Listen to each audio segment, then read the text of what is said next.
wabarakatuh. Innal hamdalillah alhamdulillahilladzi hadana li hadza wa ma kunna linahtadiya laula an hadanallah. Asyhadu an la ilaha illallah wahdahu la syarikalah wa asyhadu anna Muhammadan abduhu wa rasuluh la nabiyya ba'd. Allahumma salli wa sallim wa barik ala sayyidina Muhammad ibni Abdillah wa ala alihi wa sahbihi wa mawala. Qala Allah Ta'ala fi kitabihil karim inna a'tainakal kautsar fasholli li rabbika wanhar. Sadaqallahu azim. Bapak Ogi pimpinan cabang Bank Syariah Indonesia Bengkulu yang kita hormati dan dirahmati Allah, Bapak-bapak, ibu-ibu, hadirin sekalian yang dirahmati Allah Subhanahu wa taala. Allah mempersamakan ruh orang kaya dengan orang miskin. Jadi ruh orang kaya dan ruh orang miskin itu sama. Ruh pejabat dengan orang jahat, rakyat itu sama. Ruh orang beriman dengan orang kafir itu ruhnya sama.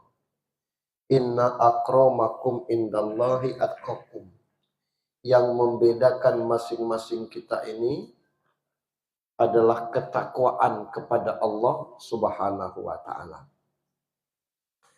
Nah, sore hari ini kita bersyukur kepada Allah di ujung November kita kembali menggelar pengajian bulanan dalam rangka bukan saja menambah ilmu tapi setidaknya juga menambah pundi-pundi pahala bagi kita. Selanjutnya seperti yang disampaikan tadi bahwa kita baru sudah pilkada, baik pemilihan gubernur maupun pemilihan wali kota. Ada yang menang, ada yang kalah. Maka terkait dengan itu, judul pengajian kita sore ini adalah mandi wajib. Apa hubungannya lah? Tidak ada hubungannya. Salam dan salawat untuk junjungan kita Nabi besar Muhammad sallallahu alaihi wasallam. Sebelum kita sampai kepada materi pengajian kita, kondisi kita saat ini itu rentan dengan gangguan jiwa. Bukan gilo. Gilo lain lagi, tapi rentan dengan gangguan jiwa. Salah satu cirinya adalah terlalu kepo itu kena gangguan jiwa. Orang bukan tidak mau nikah, tapi mungkin belum ada jodohnya, nanya terus, ngapa belum juga merit, ngapa belum merit, ngapa belum merit, gitu. Ya macam mana kalau dia ada lawannya? Nah itu bagian daripada gangguan jiwa. Oleh karena itu, yang mesti kita bersihkan ini adalah jiwa. 3 komponen di dalam diri kita ini, pertama jasad. Itu yang kita tengok. Dan jasad ini tidak bisa direquest. Kalau lahir di Rejang, ya Rejang itulah. Kalau lahir di Jawa, ya Jawa.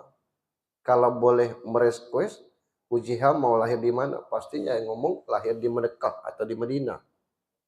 Begitu juga dari perut siapa kita lahir, tidak bisa. Kalau saya ditanya, kamu mau lahir dari perut siapa? Pasti saya ngomong, dari perut Iriana. Buruk-buruk wapres gitu. Kalau kita bisa merequest. Tapi kita tidak bisa memilih dari ibu mana. Itu badan.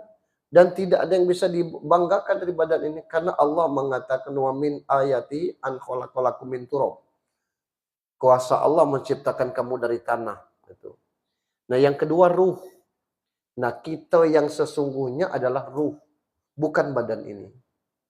Yang kita lihat modern ini UJH. Kata orang mana UJH itu? Yang tercogok itu. Kalau aku ganti dengan nama Mukhtar. Mana UJH? Hilang. Nah yang kita sesungguhnya adalah yang tidak bisa berubah. Yang tidak bisa berubah itu ruh.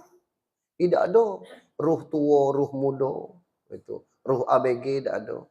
Tapi kalau kita ini berubah dari bayi ke balita, terus anak-anak, remaja, dewasa, ujung-ujungnya tua, terakhir mati. Dan kalau mati, dah selesai ini nih. Kadaluarsanya di tanah. Yang beruntung adalah orang-orang yang membawa iman. Yang agak apes adalah orang-orang yang hobi mancing. Apa kaitannya? Binatang yang paling tajam penciumannya adalah cacing. Begitu nanti pemancingnya dikubur, cacing ngomong, lanang inilah yang ngait-ngaitkan mata anak keturunan kita. Serbung. Ruh ini milik Allah, wa yas'alunaka 'anir ruh qul ar-ruh min amri rabbi. Yang ketiga komponennya jiwa. Dalam bahasa agama disebut nafs. Kullu nafsin dha'iqatul maut. Yang galak ngajak rusak ini jiwa. Innan nafs la ammaratu bisu. Sesungguhnya jiwa mengajak kepada keburukan. Lah tahu kerja di BSI. Balik-balik masih juga nyelot. Nah itu jiwa. Bawaan dari kotornya jiwa. Gitu. Maka yang merusak ini jiwa. Nah kalau kita bisa menjaga jiwa kita, luar biasa. Hadiahnya mahal, surga. Ya ayat Tuhan nafsul mutmainnah, irji'i ila rabbiki radiyatan mardiyah, wadkhuli fi ibadi wadkhuli jannati. Nah sekarang ini kita rentan dengan gangguan kejiwaan ini. Tapi bukan sakit jiwa. Alat tesnya itu gampang. Nak nengok kita ni kena gangguan jiwa, bisa dites. Alat tesnya itu ayat dalam surat Al-Baqarah 153. Inna lillahi wa inna ilaihi raji'un. Sesungguhnya kita milik Allah dan sesungguhnya akan kembali kepada Allah. Raji'un artinya kembali kepada Allah. Kembali kepada Allah itu artinya balik. Balik itu artinya mati. Mati itu artinya raji'un. Raji'un itu mati, mati itu balik. Nah saya tanya sekarang, landak mati kini belum? Belum kan? Nah besok coba main ke rumah sakit jiwa tuh. Tanya dengan dokter. Apa tanda orang gila nih dok? Kalau nyo sehat. Pasti dokternya ngomong. Ciri tubuh orang gila ini sehat, nyo minta balik. Gitu. Orang gila tuh kalau sehat, nyo minta balik. Aku nak balik dokter. Malu nengok penyanyi tak bermusik, nangis nak judul nih. Aku nak sehat. Nah tadi aku tanya, landak balik belum? Jawabnya belum. Berarti masih kena gangguan jiwa. Nah ini yang mestinya kita rawat untuk diri kita. Nah gangguan-gangguan kejiwaan ini akibat apa? Pertama, sebenarnya Allah sudah pasang. Boleh baik Tuhan masang telinga ini di bahu. Misalnya mata dipasang di dado, pusat dipasang di belakang, lalu di pusat itu pasang mulut, bisa. Tapi ngapo Allah pasang mulut, mata, hidung, telinga itu di kepala? Supaya apa yang ditengok, apa yang diucap, apa yang didengar sebatas pemikiran aja lah. Jangan turun dari leher ke bawah. Kalau sudah turun ke bawah, masuknya ke hati, nanti baperan, nanti iri, nanti dengki. Kalau dia berilmu jadi sombong. Nah, itu perasaannya dia seorang masuk surga. Yang lain neraka galau. Nah, itu kalau sudah turun ke hati. Nah, kita jaga jiwa kita supaya bersih. Nah, untuk bersih jiwa itu kita juga mesti bersih diri kita. Maka kita masuk kepada kajian kita mandi wajib. Orang-orang yang wajib mandi wajib itu beberapa diantaranya.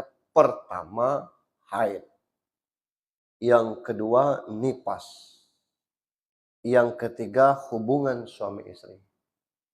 Yang keempat, gilo, sembuh gilonya. Yang kelima, mati.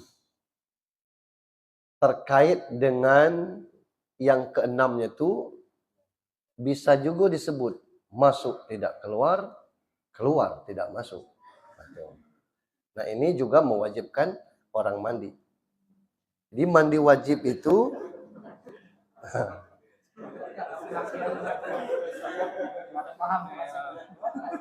Yang mana yang belum paham? Hah? Yang masuk tidak keluar, keluar tidak masuk. Nanti kita jelaskan. Pertama haid. Nah yang ini tidak usahlah yang laki-laki. Haid. Ada rincian niat mandi wajib itu, tapi boleh dipakai nawaitu ghusla li raf'il hadasil asgari fardalillahi ta'ala. Ada yang an-haid, an-jinabah, itu secara spesifik atau secara khusus. Tapi kalau susah ngapa satu persatu, dengan satu niat saja boleh untuk haid, untuk nifas, untuk jinabah, nawaitu ghusla li raf'il hadasil akbari fardalillahi ta'ala. Macam mana kalau tidak apal bahasa Arab, Ustaz? Bisa tidak bahasa Indonesia? Bisa. Pertanyaannya kalau kita tidak apal bahasa Arab, siapa lagi yang bakal ngapalnya? Tidak mungkin non-muslim.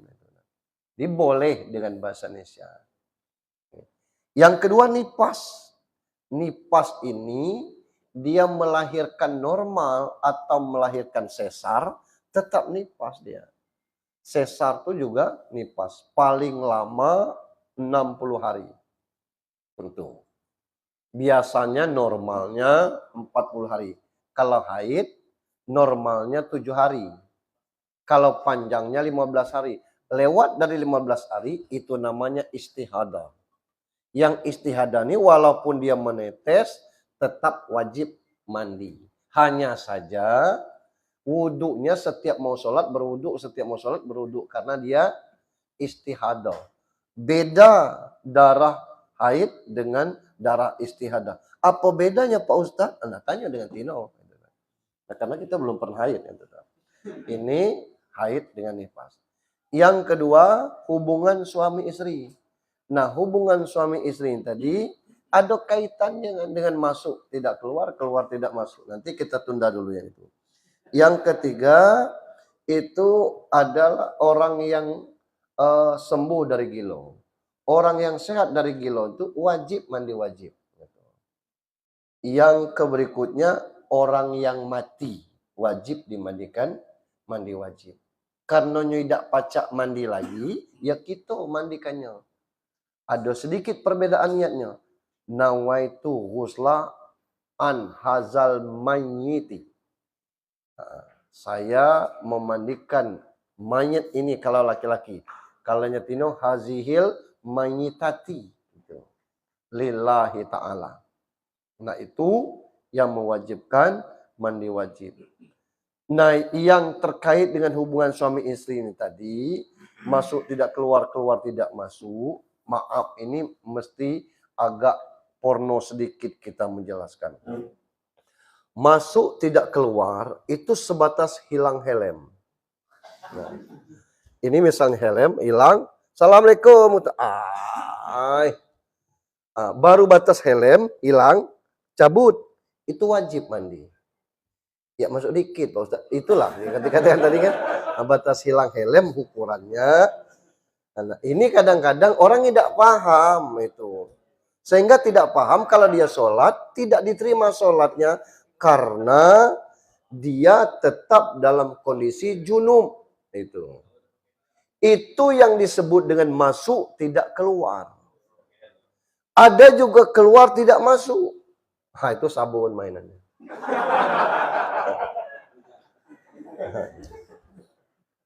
Nah, kok Pak Ustadz tahu? Nah ini cerita-cerita orang gitu. Bagi laki-laki namanya itu, bagi perempuan ada juga disebut dengan masturbasi. Itu onani, masturbasi itu namanya keluar tidak masuk, wajib mandi. Nah mimpi basah ini tengok buktinya. Dia mimpi basah. Tapi tidak keluar air maninya, tidak usah mandi wajib. Wah, malam tadi mimpi basah dan sebagainya. Dengan siapa? Dengan anak Nikita Mirzani yang tidak cerita. Ini misal ngeloli, kan? Ini misal itu. Ini misal. Tapi tidak ada bekas air maninya keluar, itu tidak wajib mandi. Itu. Jadi kalau kita sudah mimpi basah, ada bekasnya di situ, itu keluar air, itu wajib mandi. Itu yang mewajibkan mandinya itu keluar air maninya.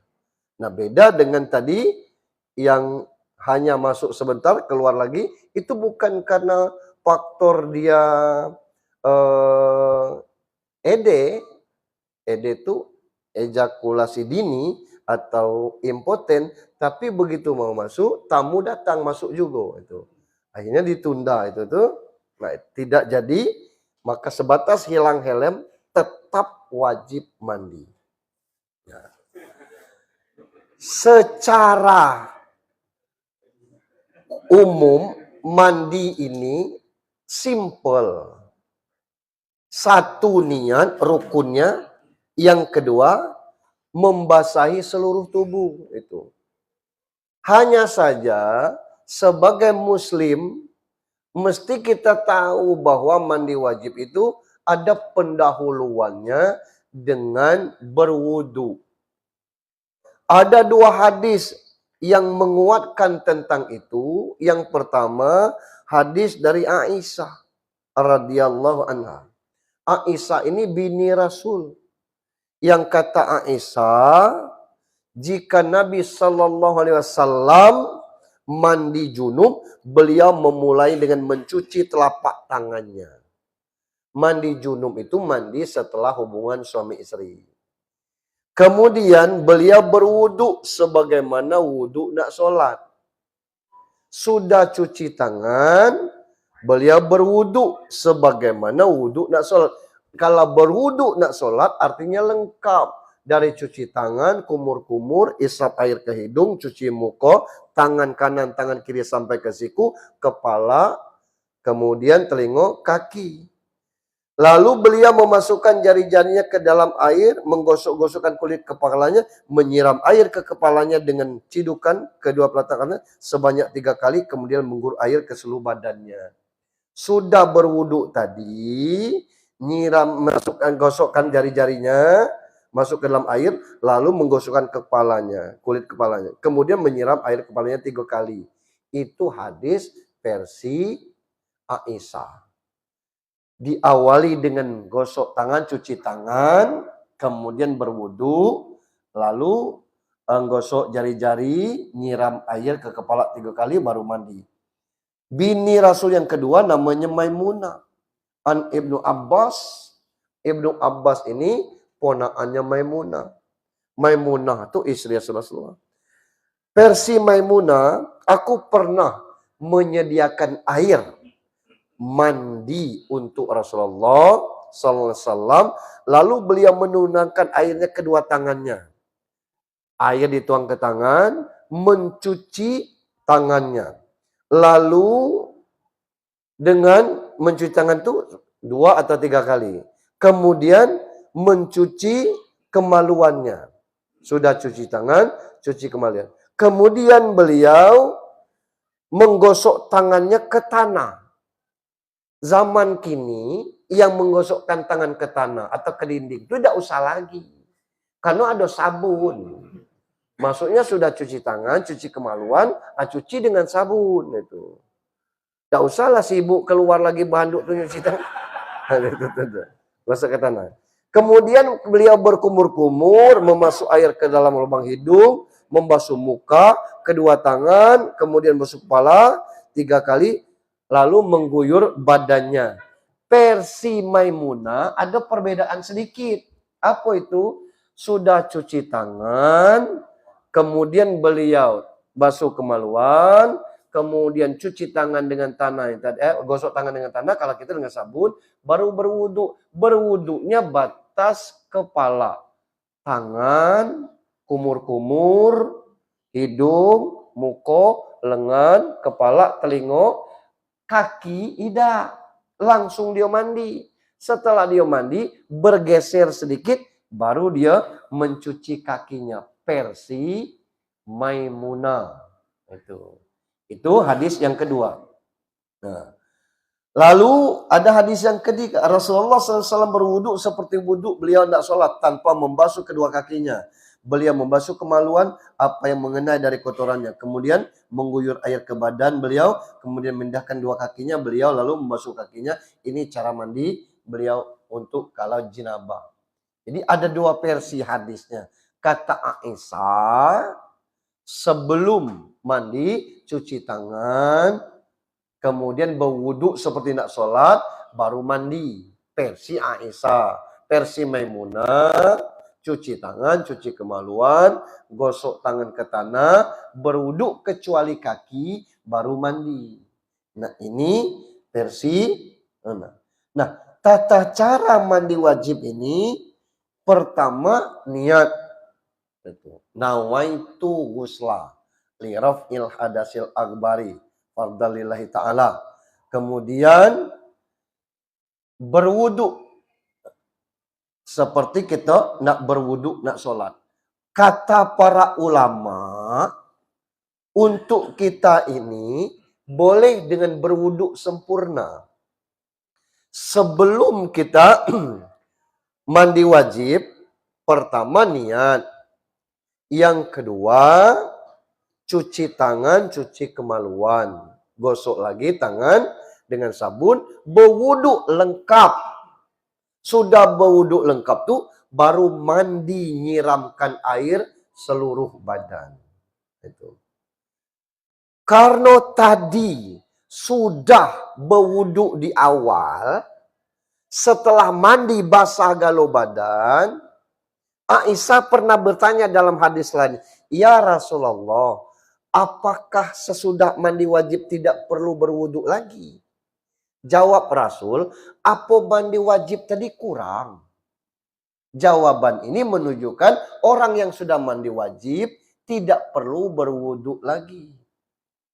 Boleh tidak langsung sholat? Tidak boleh. Harus ganti pakaian dulu.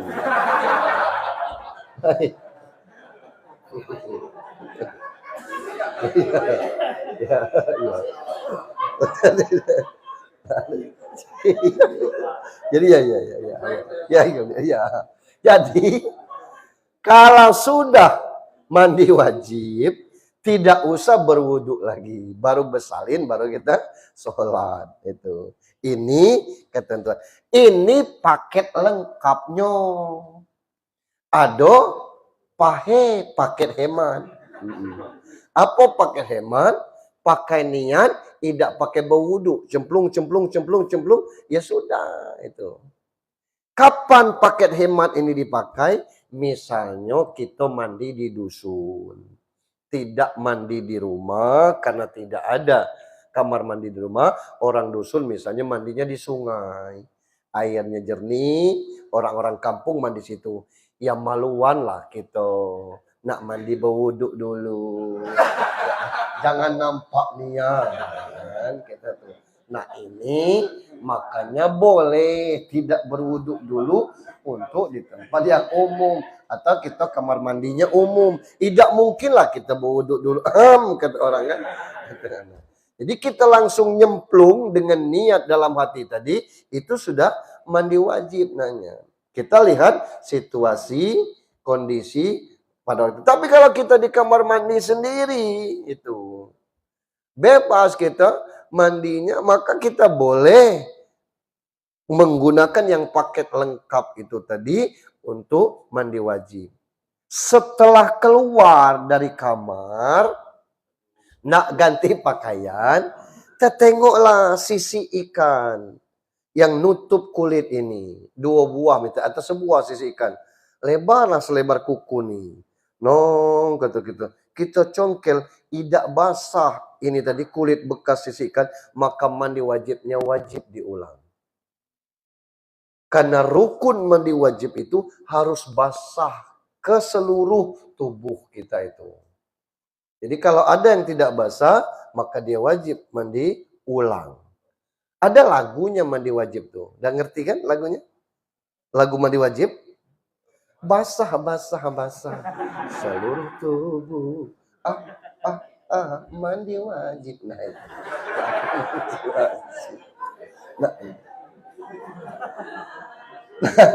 Kawan-kawan sekalian, ini penting diterangkan, bukan masalah cara mandi wajibnya. Insya Allah kita sebab-sebab mandi wajibnya itu yang kadang-kadang yang kita tidak tahu. Rentetan dengan ini juga, di kampung-kampung ada perbedaan cara pelaksanaan mandi jenazah. Untunglah berwudu ini sunat hukumnya.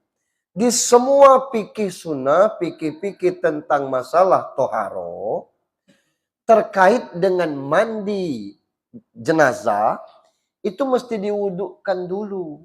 Di dusun tidak. Di dusun mandi dulu baru berwudu. Kenapa? Karena kajiannya kok masih kotor, kelak kotor lagi, wuduk duluan itu. Jadi dibersihkan dulu baru diwudukkan. Barang nila bersih baru diwudukkan. Bahasa kita pahami bahwa berwuduk ini membuang kotoran. Enggak lah. Sebab kalau tidak bisa berwuduk boleh dengan tayamum. Tayamum itu debu. Kalau tayamum dua anggota badannya itu tangan sampai siku, muka dengan lengan sampai siku. Ambil debu, tempel, pel, bunyinya. Tepuk sekali, pak, tepuk, tiup. Baru ke muka. Nawaitu tayammuma li isbati lillahi ta'ala. Karena di sini ditempel tadi, tempel tempat lain. Pel sini, tepuk, tiup, tangan kiri di kanan, set, tangan kanan di kiri, set, selesai. Tadinya bersih, lalu kena debu. Yang mana yang dikatakan bersih? Nah, berwudu itu bukan membersihkan kotoran fisik kita, tapi membersihkan kotoran-kotoran dosa. Nah, di dusun, mandi jenazah, dia tetap terakhir mandikan jenazah itu mewudukkan jenazah. Padahal dalam tuntunan fikihnya, wuduk dulu, baru dimandikan secara bersih. Setelah mandi secara bersih, tidak perlu diwudukkan lagi, siram dengan air kapur barus. Itu di dusun. Silakan saja praktek yang mana, yang jelas berwuduknya itu sunat. Yang wajibnya, 2 rukun mandi wajib itu, 1 niat, boleh bahasa Indonesia. Yang kedua, mandi basah. Macam mana kalau tidak ada sampo, Pak Ustaz? Tidak ada hadisnya mandi wajib harus dengan sampo. Macam mana kalau rambutnya panjang, Pak Ustaz? Rambut yang dikepang tidak perlu untuk dibuka. Cukup disiram aja yang dikepangnya itu. Berarti tidak basah segalanya, Pak Ustaz. Pelan-pelan. Jangan ciap-ciap itu. Untuk yang rambut. Macam mana kalau lam berkepang, Pak Ustaz? Ya suruh dia pakai mukena mendak solat. Maksudnya nama mukena. Ini kita. Jadi mandi wajib.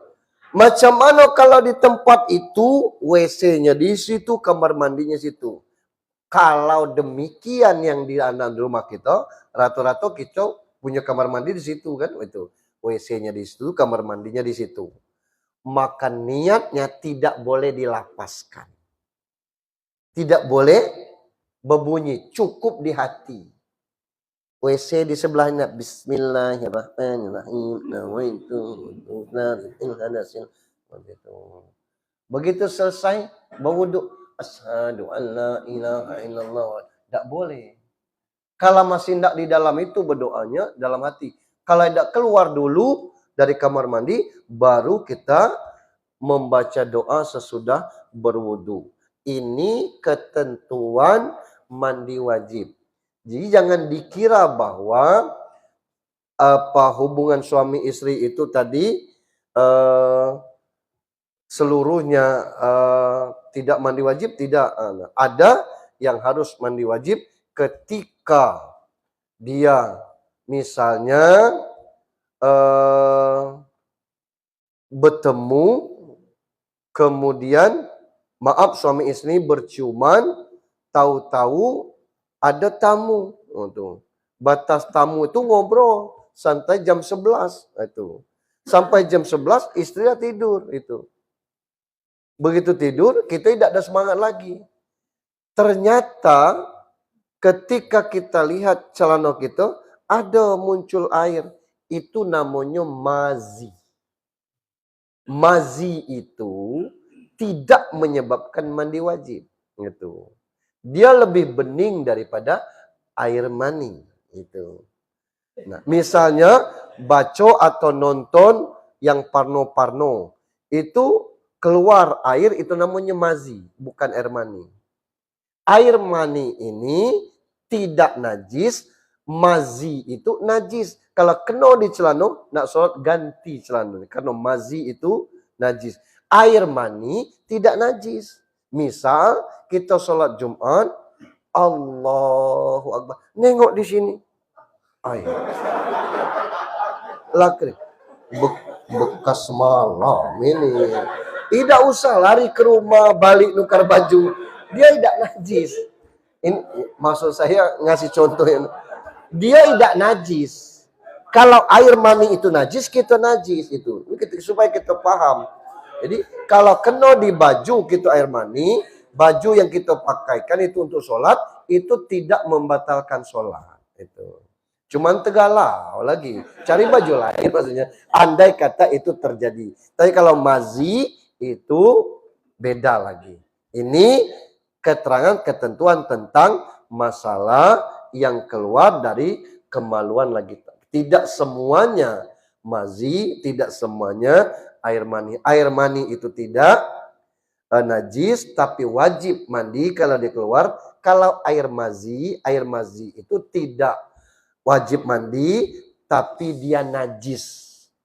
Jadi tidak bisa kita gunakan untuk pakaian tersebut untuk sholat, maka ganti. Jadi kalau kawan-kawan megang HP pas nak zuhur jo ganti celana, itu nonton apa dia tadi. itu. Ini kita. Jadi itu tentang masalah mandi wajib. Sampai di sini kita lanjutkan dengan tanya jawab. Ada yang perlu ditanya jawabkan? Silakan. Ya. Waalaikumsalam warahmatullahi wabarakatuh. Jujur aja Pak Ustadz, selama beberapa kali ini baru inilah saya bertanya.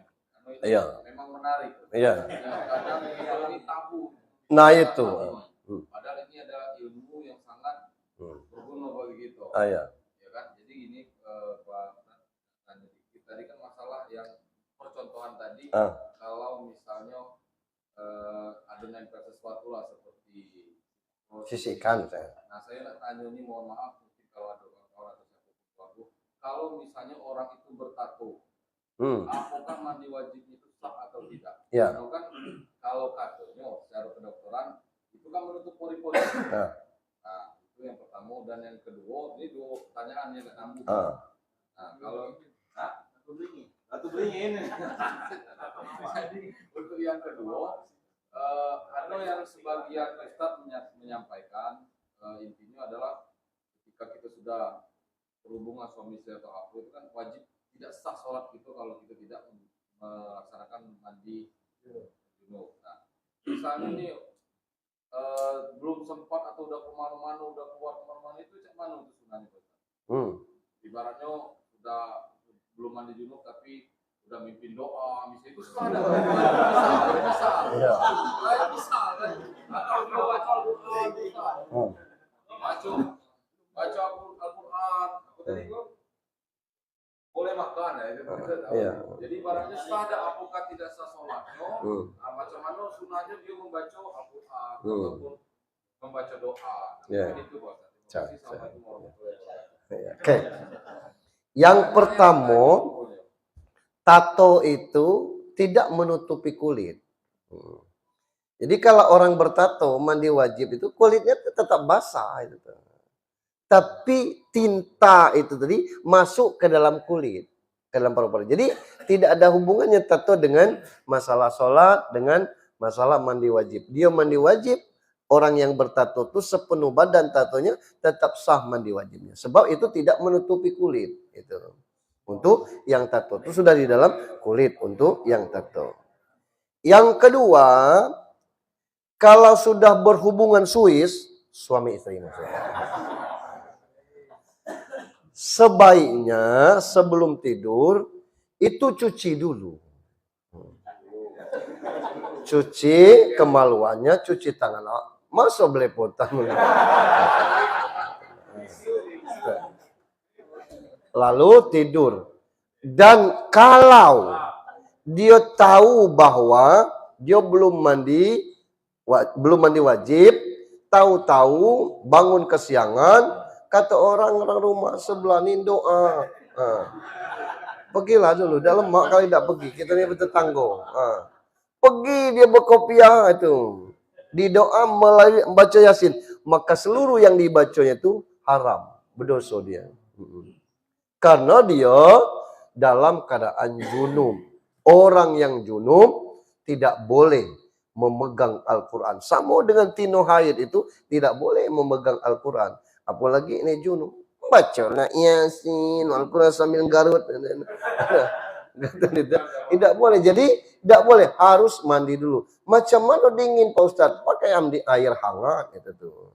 Misalkan itu, ya tidak ada keran yang hangat, direbus itu airnya tuh.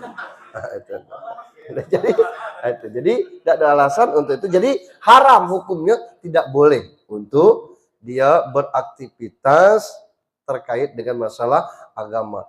Macam mana kalau makan Pak Ustadz? Tidak masalah. Sudah makan, misalkan sudah berhubungan suami istri, lapar aku mah. Jadi masak mie gitu nak, masak mie. Kalau yang model itu bukan zikir namanya. Orang yang terbiasa tidur tuh dengan baca kulhu, walaupun kondisi haid, boleh dia baca.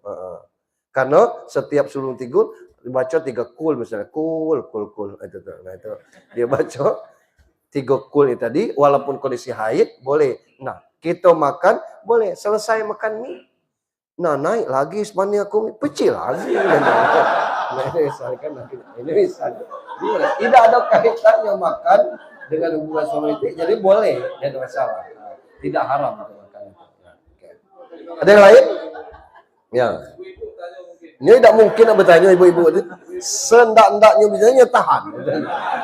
Ini karena urusan ini urusan agak nyimpang-nyimpang dikit. Masih?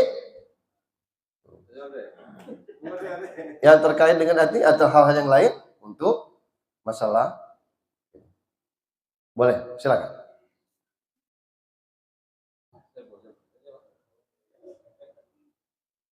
Tidak apa-apa. Ibu-ibu? Ya jangan tanya yang ini lah.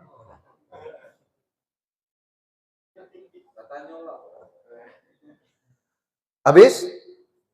Oke. Nah, itu pembahasan tentang masalah mandi wajib. Jadi intinya sebagai orang yang paham tentang agama, ada baiknya kita membiasakan sebelum mandi wajib itu dengan sunnah. Boleh dah Pak Ustadz, awak ni sudah onani, mandi wajib pakai sunnah lagi. Boleh. Daripada palak pecah, tidak ada jalan keluar, harus onani, berdosa dah. Tetap berdosa dia. Ya. Tapi mandi wajibnya itu maksud saya tetap didahului dengan sunnah-sunnah itu tadi. Itu. Tetap dengan membiasakan berwuduk dulu. Seperti wuduk kita nak sholat. Baru setelah itu kita mandi. Bukan masalah mandinya harus bersabun. Mandinya harus dengan sampo. Tidak. Itu teknologi sekarang. Kalau di zaman Rasul itu tidak ada sabun, tidak ada sampo. Maka mandi dengan mandi yang basah seluruh tubuh tanpa ada harus dengan sabun. Nah ini dalam prakteknya dan sebab-sebabnya itu tadi. Tidak semua yang keluar dari alat kelamin kita itu menyebabkan kita mandi. Bedanya itu tadi, kalau kita terangsang karena nonton film, karena bacaan-bacaan yang mengarah ke porno, keluar itu bukan mani tapi mazi. Jadi kalau kita mimpi basah keluar di kain kata di celana itu asli air mani yang menyebabkan kita mandi. Nah ini bedanya mazi dengan mani. Mazi itu tidak boleh kita gunakan alat pakaian kita yang kena mazi itu karena najis. Tapi kalau mani bukan boleh, maksud saya kalau itu terpakai kita tengok, ya Allah, nak balik maluan pulau, ngapa boleh potong di baju ini, gitu. Dia tetap sholat, itu sholatnya sah. Gitu. Itu ketentuan untuk mandi wajib. Nah, selebih daripada itu adalah bagaimana kita berusaha untuk menjaga kesucian diri kita dengan cara biasakan setiap sebelum tidur itu kita berwudu. Gitu. Kalau terbiasa berwudu, insya Allah kita kalaupun mati sedang tidur, mati sedang berwudu. Macam mana Pak Ustadz kalau senggolan suami istri? Yang demikian dimaklumi. Kita baru sudah berwudu, begitu tidur langsung meluk istri, kan langsung batal kalau fikih Imam Syafi'i itu. Untuk hal demikian. Nah, maka tetap dinilai berwudu kita untuk hal yang demikian. Namun itu, kalau kita harus berbungkus plastik, masuk kita tidur pakai bungkus, maka itu tetap dikatakan berwudu. Kebiasaan-kebiasaan yang baik seperti ini menyebabkan kita menjadi baik. Apalagi kalau kita lanjutkan dengan baca Al-Fatihah, Kulhu 3 kali, Al-Falaq sekali, An-Nas sekali, ayat kursi. Syukur-syukur kita hafal juga surat Al-Mulk atau nak membaca Tabarakal Al-Mulk itu. Tabarakalladzi biyadihil mulk. Kalau kita mampu hafal sampai situ. Nah, paling tidak kita dengan membaca 3 kul ini tadi, insya Allah kita terlindungi dari niat-niat jahat, orang-orang yang jahat mungkin dengan cara-cara yang tidak diridhoi oleh Allah Subhanahu kita dilindungi, apalagi kita berwudu. Saya pikir demikian kajian kita sore hari ini. Mohon maaf, ini bukan untuk kita katakan bahwa materi seperti ini memang agak tabu, tapi mesti kita sampaikan. Kadang-kadang orang malu bertanya dan orang-orang juga kadang-kadang tidak paham. Tidak sedikit orang-orang yang salah dalam praktek sholat dan sudah kita sampaikan. Tidak ada ajaran Rasul kalau kita sholat, di depan kita ada orang sholat, begitu kita nak makmum, nyenggol bahu orang di depan tuh, tidak ada ketentuan itu. Itu bau-bauan orang-orang kini baik itu tuh. Orang tegak sini, kita nak ikut. Tidak ada. Aman tak tuh sama-sama sholat. Macam mana sama-sama sholat? Dia sholat, kita sholat dulu. Usolli padahal apa? Allahu Akbar, taruh tangan sini, baru sentuh. Itu sama-sama sholat namanya. Kalau kita belum sholat, orang tegak sini, Allah, ganggu orang sholat namanya. Dan kalaupun kita tidak nyentuh, tidak nepuk bahu, dengan jarak sejengkal kita dekat dia, Allahu Akbar kata kita, yang di depan tuh tahu bahwa kita nak bermakmum. Mestinya dia tahu kita nak bermakmum. Tidak usah dia nanya, tidak nyenggol loh. Tidak usah. Mana itu tahu. Nah ini mestinya yang ada tuh seperti itu. Tidak mesti kita. Nah itu. Cuma kalau suami istri tidak boleh gandeng seperti itu. Suami istri tetap suaminya di depan, istrinya di belakang. Macam mana kalau dia nak ngikut suaminya sembahyang luar, dia tepuk 3 kali seperti ini. Untuk itu. Nepuk tangannya dewek, bukan tepuk tangan suaminya sini-sini. Nah, itu. Nepuk tandanya nak bermakmum itu tuh. Nah, yang model-model ini kan banyak orang yang tidak paham tentang itu. Kecuali tempatnya sangat sempit, maka yang demikian dibolehkan istrinya di sebelah kanan. Kalau tempatnya tidak mungkin. Kalau tempatnya memungkinkan suami di depan, laki-laki, perempuan di belakang, mungkin seperti itu kondisinya. Kalau kita selanangan atau setinoan, boleh berjejer itu. Jaraknya 3 jari atau kita berjejer untuk itu. Nanti kalau ada yang berikutnya lagi, baru kita mundur. Saya pikir demikian, mari kita sudahi dengan sama-sama berdoa. Ala hazihin niyah wa kullu niyatin sholihah lillahi lahumul al-fatihah.